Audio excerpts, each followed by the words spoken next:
कदाचित् कालिन्दी तटविपिन सङ्गीतकरवो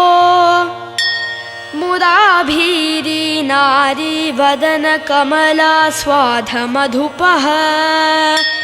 रमा शम्भु ब्रह्मामरपति गणेशार्चितपदो जगन्नाथ स्वामी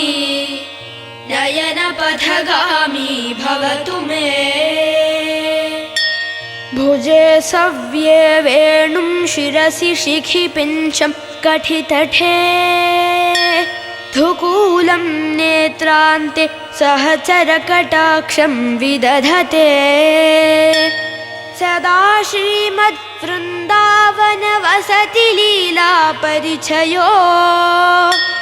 जगन्नाथ स्वामी नयनपथगामी भवतु मे महाम्भोधे स्थिरे कनकरुचिरे नीलशिखरे वसन् प्रासादान्तः सहजबलभद्रेण बलिना शुभद्रा मध्यस्थ सकलसुरसेवावसरधो जगन्नाथ स्वामी नयनपथगामी भवतु मे कथापारावार सजलजलदश्रेणिरुचिरो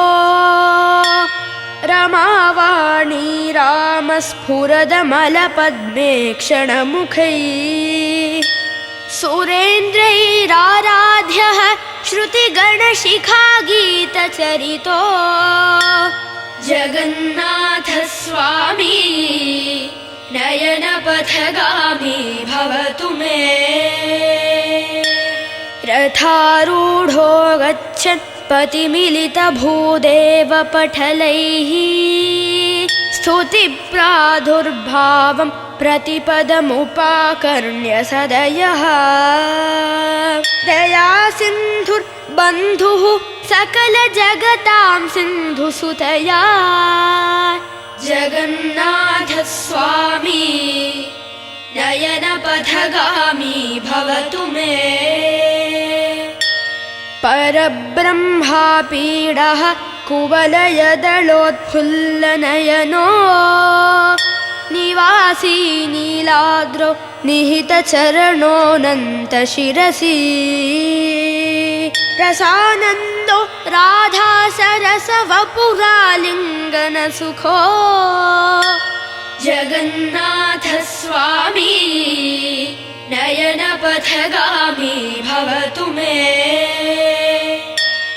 न वै प्रार्थ्यं राज्यं न च कनकताम्भोगविभवम्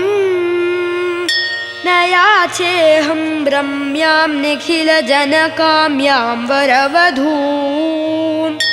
सदा काले काले प्रमथपठिना गीतचरितो जगन्नाथ स्वामी नयनपथगामी भवतु मे